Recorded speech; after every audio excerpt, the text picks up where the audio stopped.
આવતીકાલે સ્થાનિક સ્વરાજ્યની ચૂંટણી છે પહેલા પ્રચાર પડઘમ છે, સાવ શાંત થઈ ગયા છે. પાર્ટીઓ મેદાને હતી, ખૂબ મહેનત કરી જે પ્રજા છે અને મતદારો છે તેને રીઝવવાની, પરંતુ ક્યાંક છે આમ આદમી પાર્ટીને ગાબડું પડ્યું છે, ભારતીય જનતા પાર્ટીને નુકસાન થયું છે તો કોંગ્રેસને પણ એ પ્રકારનું નુકસાન થયું છે. આ બધાની વચ્ચે મહત્વનું હતું કે જે આદિવાસી બેલ્ટ છે ત્યાં ભારતીય જનતા પાર્ટી પણ અને ક્યાંક કોંગ્રેસ અને આમ આદમી પાર્ટી ત્રિપાખીઓ જંગ આ ત્રણેય વચ્ચે જોવા મળી રહ્યો હતો. બીજી બાજુ આમ આદમી પાર્ટીના ધારાસભ્ય જે ડેડિયાપાડાના ચૈતર વસાવા છે, આમ તો તેમને જે ગાઈડલાઈન મુજબ ડેડિયાપાડામાં પ્રવેશબંધી હતી, પરંતુ તેમણે જે અરજી કરી હતી અને ત્યારબાદ તેમને ચૂંટણીના પ્રચાર માટે ક્યાંક ડેડિયાપાડા જવા માટેની મંજૂરી મળી ગઈ હતી અને તે પહોંચ્યા હતા ત્યારે તેમનું ભારે સ્વાગત કરવામાં આવ્યું હતું. પરંતુ આ બધાની વચ્ચે સવાલ એ થઈ રહ્યો છે કે ડેડિયાપાડામાં ધારાસભ્ય ચૈતર વસાવાની એન્ટ્રી કોને નડશે, તેનું ઇન છે એ કોનું આઉટ કરશે. નમસ્કાર, ગુજરાત બેઝ 9 TV ન્યૂઝમાં આપની સાથે હું છું ભગવતી વિશાવડિયા. આખું ગુજરાત જાણે છે કે અત્યારે રાજકીય જંગ છે તે ખૂબ ચાલી રહ્યો છે. આમ આદમી પાર્ટીને જે દિલ્હીમાં નુકસાન થયું ત્યારબાદ આપણે ગુજરાતની પરિસ્થિતિ જોઈએ તો છેલ્લા ઘણા સમયથી ત્યાં પણ ક્યાંક ભંગાણ સર્જાયું હોય તેવા દ્રશ્યો સામે આવ્યા હતા. આપણે એ પણ ધ્યાનમાં છે કે જે આદિવાસી બેલ્ટ છે ત્યાં ચૈતર વસાવાનું ખૂબ સારું એવું પ્રભુત્વ છે. તેઓ જેલમાં ગયા હતા કારણ કે જે એટીવીટીની બેઠકમાં જે બબાલ થઈ હતી, સંજય વસાવા અને ચૈતર વસાવા વચ્ચે જે ઘર્ષણ સર્જાયું હતું, ત્યારબાદ એ કેસમાં ચૈતર વસાવાને જેલવાસ ભોગવવો પડ્યો.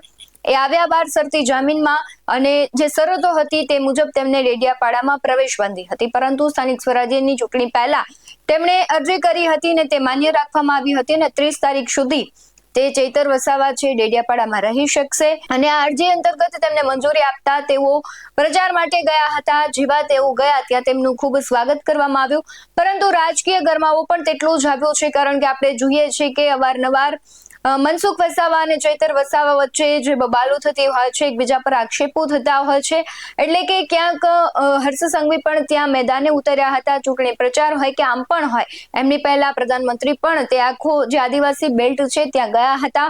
ક્યાંક ને ક્યાંક એવો ડર અત્યારે ઉત્પન્ન થઈ ગયો હતો કે ચૈતર વસાવા છે તે ત્યાં નથી આવી શકતા, એટલે ત્યાં ભંગાણ સર્જી શકાય અને ભંગાણ પણ પડ્યું છે. પરંતુ આખરી સમયે ચૈતર વસાવા ત્યાં ગયા છે, ચૂંટણીનો પ્રચાર પ્રસાર કર્યો છે અને આમ પણ અમુક એવા વિસ્તારો છે કે ત્યાં ચૈતર વસાવાનું ખૂબ સારું એવું પ્રભુત્વ છે, પરંતુ કોંગ્રેસને પણ આપણે ત્યાં ન ગણી શકીએ એવી પરિસ્થિતિમાં નથી. કોંગ્રેસના અમુક એવા વિસ્તારો છે કે ત્યાં તેમનું પ્રભુત્વ આપને દેખાઈ આવે છે.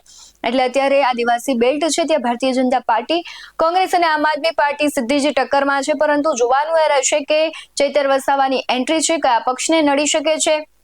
ભારતીય જનતા પાર્ટી છે આમ પણ એમનો પણ ખૂબ સારું એવું ધીમે ધીમે પ્રભુત્વ ત્યાં બની રહ્યું છે, પરંતુ જેટલું ચૈતર વસાવાનું છે એટલું પ્રભુત્વ અન્ય પક્ષોનું નથી એ પણ સૌ કોઈ જાણે છે.